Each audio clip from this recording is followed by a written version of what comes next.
Before dawn on July 6, 1964, mortars rained down on Camp Nam Dong.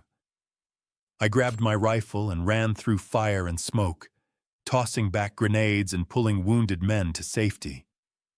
Shrapnel tore into my stomach and leg, but there was no time to stop. We were outnumbered 6-1, yet every man held his ground.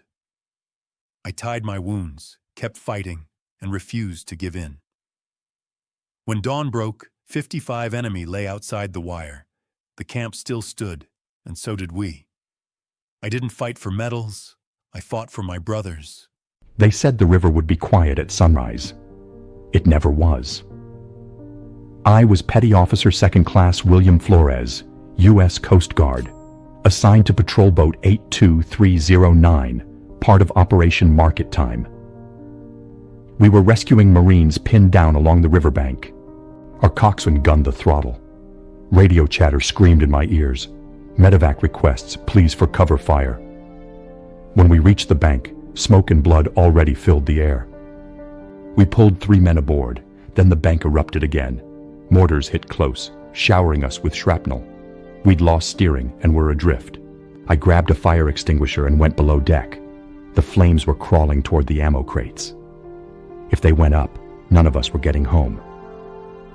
I thought of my mother back in Florida. I didn't feel the pain right away. Just the concussion and the cold river closing over me. I saw the patrol boat still afloat and knew they'd make it back. We were never supposed to be heroes. We just did our job, day after day, pulling men out of hell. They told me I'd never walk again. But I did. May 2nd, 1968. Loc Ninh, Vietnam. A recon team was pinned down. 12 men surrounded by 1,000 enemy soldiers. I didn't wait for orders. I grabbed my rifle, my knife, my medic bag, and I jumped on that helicopter. When I hit the ground, the air was screaming with bullets. I ran through it anyway. Halfway there, I was hit. Didn't matter. I kept crawling. I pulled out the wounded, called in airstrikes, fought hand-to-hand when I ran out of ammo. 6 hours later, I was barely breathing. They zipped me into a body bag until I spat blood in the medic's face. I wasn't dead yet. 37 wounds, 6 hours in hell. I didn't fight for medals, I fought for my brothers, and I'd do it again.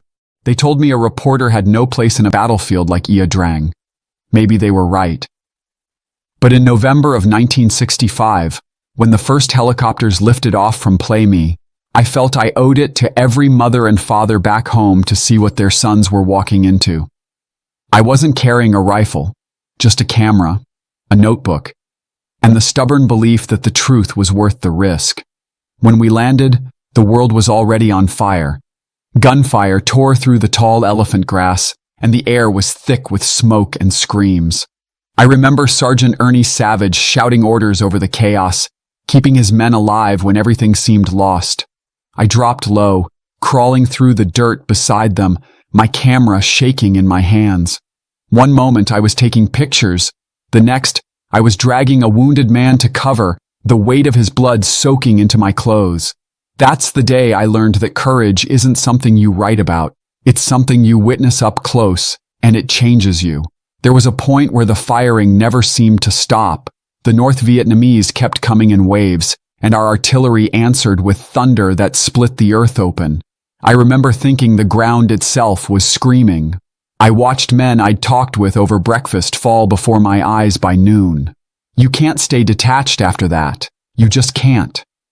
When the shooting finally stopped, I stood among them. Young soldiers, most barely old enough to shave, faces gray from exhaustion and loss. I realized then that I wasn't just a reporter anymore. I was a witness to their brotherhood, their fear, their impossible bravery. I had borrowed their courage just to make it out alive. I carried those images home, photographs and memories etched deeper than film grain. I hoped the world would see what I saw, not numbers, not statistics, but boys turned into men in the span of a heartbeat. Some of them never made it home, and I still see their faces every time I close my eyes. I went to Vietnam to tell a story. What I found was a truth so heavy, I've been carrying it ever since.